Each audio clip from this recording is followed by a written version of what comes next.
لا يسمعون فيها لغوا ولا كذابا جزاء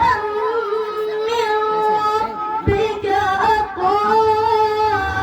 حسابا رب السماوات والأرض وما بينهما الرحمن لا يملكون منه خطابا يوم يقوم الروح والملائكة صفا لا يتكلمون إلا من أذن له الرحمن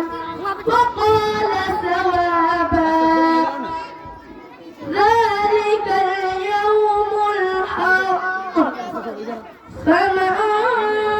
شاء اتخذ إلى ربه مآبا إنا